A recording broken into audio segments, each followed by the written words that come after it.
Hi friends, welcome to our கலாம்ஸ் மிஸ்வர்ஸ். நம்ம இந்த வீடியோவில் என்ன பார்க்க போகிறோம் பார்த்தீங்கன்னா, நம்ம இப்போ வந்து ஒன்று படிக்கணும்னா நம்ம புக் எடுத்து ஒரே இதாக படிச்சிடலாம். அல்லது பார்த்தீங்கன்னா லைப்ரரி போகிறோம், லைப்ரரியில் போயிட்டு நம்ம இருக்கிற புக்கு நம்ம தேவையான புக்கு எடுத்து நம்ம படிக்கிறோம். ஆனால் அந்த காலத்தில் பார்த்திங்கன்னா புக்ஸுன்னு ஒன்றும் இல்லவே இல்லை.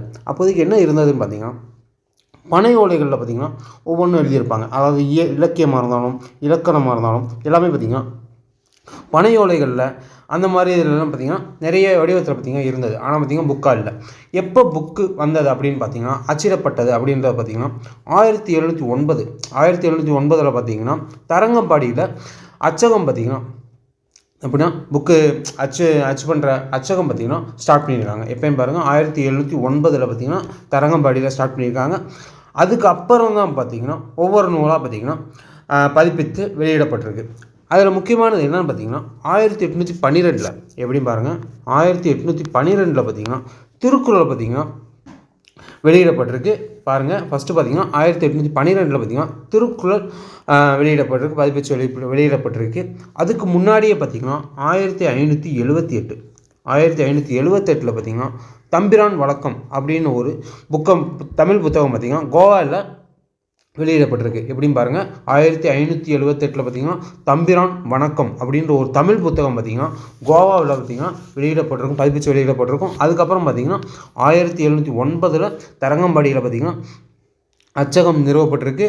யாருன்னு பார்த்திங்கன்னா சீகன் பால்கோ அப்படின்றவரால் பார்த்திங்கன்னா தரங்கம்பாடியில் அச்சகம் நிறுவப்பட்டிருக்கு. நோட் பண்ணிங்க. இந்த வீடியோவில் நம்ம என்ன பார்க்க போகிறோம் பார்த்திங்கன்னா, சிவை தாமோதரனாரும் அதே மாதிரி பார்த்திங்கன்னா உவேசா, இந்த ரெண்டு பேரும் பார்த்திங்கன்னா பதிப்பிச்சு வெளியிட்டப்பட்ட நூல்கள் தான் பார்த்திங்கன்னா நம்ம பார்க்க போகிறோம். ஓகே, இந்த ரெண்டு பேரும் பார்த்திங்கன்னா இப்போ இந்த தமிழில் பார்த்திங்கன்னா பல நூல்கள் மேக்ஸிமம் நூல்கள் பார்த்திங்கன்னா இவங்க ரெண்டு பேரும் தான் பார்த்திங்கன்னா பதிப்பிச்சு வெளியிட்டு இருந்திருப்பாங்க. அதனால தான் பார்த்திங்கன்னா முக்கியமாக என்னென்ன நூல்கள் பார்த்திங்கன்னா பதிப்பிச்சு வெளியிட்டாங்க அப்படின்னு நம்ம பார்க்க போகிறோம். ஓகே, ஃபஸ்ட்டு பாருங்கள், சிவை தாமோதரனார் பதிப்பித்த நூல்கள் என்னென்னு பார்த்தோம்னா தொல்காப்பியம், வீரசூழியம். நல்லா பாருங்கள், தொல்காப்பியம், வீரசூழியம், இறையானார் அகப்பொருள், இலக்கண விளக்கம், கலித்தொகை, சூளாமணி. இதெல்லாம் பார்த்திங்கன்னா மேக்ஸிமம் பார்த்திங்கன்னா இவர் வெளியிடப்பட்ட நூல்கள்லாம் என்னென்னு பார்த்திங்கன்னா இலக்கண நூல்கள் பார்த்திங்கன்னா அதிகமாக பதிப்பிச்சிருக்காரு.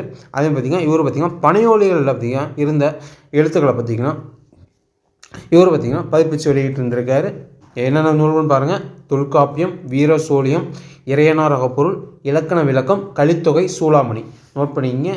ஓகே, அடுத்து பார்த்திங்கன்னா உவேசா பதிப்பித்த நூல்கள் என்னென்ன அப்படின்னு பார்த்தோன்னா, உவேசா முக்கியமான பல நூல்கள் பார்த்திங்கன்னா பதிப்பிச்சு வெளியிட்டிருக்காரு. அது பார்த்திங்கன்னா எந்தெந்த வருஷம்னு கொடுத்துருக்காங்க, அதையும் நம்ம தெளிவாக பார்த்துடலாம். எப்படின்னா ஷார்ட்கட்டோடவே பார்த்துடலாம்.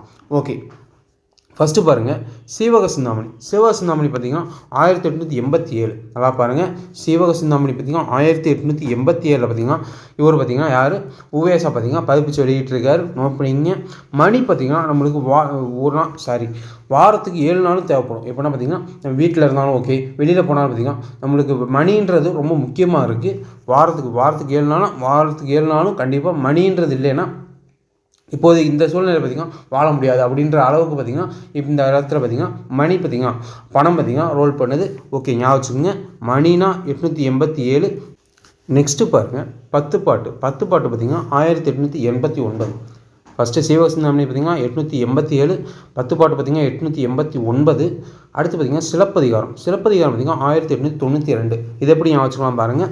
சிலப்பதிகாரத்தில் முக்கியமான கதை மாந்தர்கள் யாருன்னு பார்த்திங்கன்னா கோவலன், கண்ணகி அப்படின்னா பார்த்திங்கன்னா 2 அப்படி வரும். கோவலன் ப்ளஸ் கண்ணகி அது முக்கியமானவர் இருப்பாங்க அப்படின்னு ஞாபகம் வச்சுக்கலாம். அல்லது பார்த்திங்கன்னா சிலப்பதிகாரத்து மணிமேகலை நம்ம என்ன சொல்லுவோம்னா இரட்டை காப்பியம் அப்படின்னு சொல்லுவோம். சிலப்பதிகாரத்தையும் மணிமேகலை நம்ம என்ன சொல்லுவோம்னா இரட்டை காப்பியம் சொல்லுவோம். அப்போனா 2, அப்போனா 92. ஓகே, அடுத்து பார்த்திங்கன்னா புறநானூறு பார்த்திங்கன்னா 1894. எப்படின்னா பார்த்திங்கன்னா புறநானூறு பார்த்திங்கன்னா 400 பாடல்களை கொண்டது. ஞாபகம் வச்சுக்கோங்க. அப்போனா 94. ஓகே, அடுத்து பார்த்திங்கன்னா புறப்பொருள் வெண்பாமாலை பார்த்திங்கன்னா 895. எப்படி பாருங்கள், 1895 பார்த்திங்கன்னா புறப்பொருள் வெண்பாமாலை பார்த்திங்கன்னா பதிப்பிக்கப்பட்டிருக்கு. இது எப்படி வச்சுக்கலாம் பார்த்திங்கன்னா எப்படின்னா வாரத்தில் 5 நாள். எப்படின்னா பாருங்கள், இப்போ ஸ்கூல் போகிறவங்களா இருக்கணும், அல்லது பார்த்திங்கன்னா காலேஜ் போகிறவங்க, அதேமாதிரி ஒர்க் போகிறவங்க யாராக இருந்தாலும் பார்த்திங்கன்னா வீட்டில் கண்டிப்பாக யாராவது ஒத்தாளாவது பார்த்திங்கன்னா வெளியில் வாரத்துக்கு 5 நாளாவது வெளில போய் ஆகணும் ஒரு சூழ்நிலை இருக்கும். அதேமாதிரி பார்த்திங்கன்னா 2 நாள், அதாவது பார்த்திங்கன்னா 2 நாள் வீக்கெண்டில் பார்த்திங்கன்னா லீவாக இருக்கலாம். அல்லது பார்த்திங்கன்னா 5 நாள் பார்த்திங்கன்னா எங்கேயாவது வெளியில் போய் ஒர்க் பண்ணுற மாதிரி இருக்கும். அப்போனா பார்த்திங்கன்னா 95 புறப்பொருள் என்பாங்க. புறம்பக்கம் போய் பார்த்திங்கன்னா வெளியில் போய் நம்ம ஒர்க் பண்ணுற மாதிரி இருக்கும் 95 அது மாதிரி ஞாபகம் வச்சுக்கலாம். அடுத்து பார்த்திங்கன்னா மணிமேகலை பார்த்திங்கன்னா 1898 பார்த்திங்கன்னா மணிமேகலை நோட் பண்ணிக்கிங்க. அடுத்து பார்த்திங்கன்னா ஐங்குறு நூறு பார்த்திங்கன்னா 1903 நல்லா பாருங்கள் 1903 இது எப்படி ஞாபகம் வச்சுக்கலாம் பார்த்திங்கன்னா 100ன்னு இருக்குது 100னா பார்த்திங்கன்னா 3 இது எப்படி ஞாபகம் வச்சுக்கலாம் பாருங்கள். இப்போ பார்த்திங்கன்னா 2 டிஜிட் நம்பர் பார்த்திங்கன்னா 99ல் முடியும். 3 டிஜிட் நம்பர் பார்த்திங்கன்னா 100ல் ஆரம்பிக்கும். எப்படின்னா 3 டிஜிட்னா பார்த்திங்கன்னா 100 அது மாதிரி ஞாபகம் வச்சுக்கோங்க. அப்போனா 1903 3 டிஜிட் பார்த்திங்கன்னா 100ல் தான் ஆரம்பிக்குது. அப்புறம் 500னா 1903 ஞாபகம் வச்சுக்கோங்க. அதுக்கடுத்து பார்த்திங்கன்னா 10 பார்த்திங்கன்னா 1904 அடுத்த வருஷமே 500க்கு அடுத்த வருஷமே பார்த்திங்கன்னா 10 பதிப்பிச்சு வெளியிட்டிருக்காரு உவேசா நோட் பண்ணிக்கங்க. ஓகே, இந்த மாதிரி பாருங்கள் வருஷம் ப்ளஸ் அந்த என்ன நூல் அப்படின்னு பார்த்தீங்கன்னா ஷார்ட்கட்டில் படிச்சுக்கோங்க, ஈஸியாக இருக்கும். ஓகே, இதில் பார்த்திங்கன்னா நம்ம சிவை தாமோதரனார் ப்ளஸ் பார்த்திங்கன்னா அதே மாதிரி உவேசா பதிப்பிச்ச நூல்கள்லாம் முக்கியமான நூல்கள்லாம் பார்த்திங்கன்னா பார்த்தாச்சு. இதிலேருந்து கண்டிப்பாக மார்க்கு ஒரு கொஸ்டின் கண்டிப்பாக வரும், தெளிவாக பார்த்துக்குங்க. இது பார்த்திங்கன்னா எங்கே இருக்குதுன்னு பார்த்திங்கன்னா நம்ம ஸ்கூல் புக் 10th ஸ்கூல் புக்கில் சோசியலில் பார்த்திங்கன்னா யூனிட் 10 அதில் பார்த்திங்கன்னா தமிழ்நாட்டின் சமூக மாற்றங்கள் அப்படின்ற ஒரு லெசன் இருக்குது. இந்த லெசனில் தான் பார்த்திங்கன்னா இந்த கண்டென்ட்லாம் இருக்குது, நோட் பண்ணிக்கோங்க. ஓகே, இந்த வீடியோ பிடிச்சிருந்தா லைக் பண்ணுங்கள், மறக்காம டிஎன்பிசி ப்ரிப்பேர் உங்கள் ஃப்ரெண்ட்ஸுக்கு ஷேர் பண்ணுங்கள். Okay friends, thank you.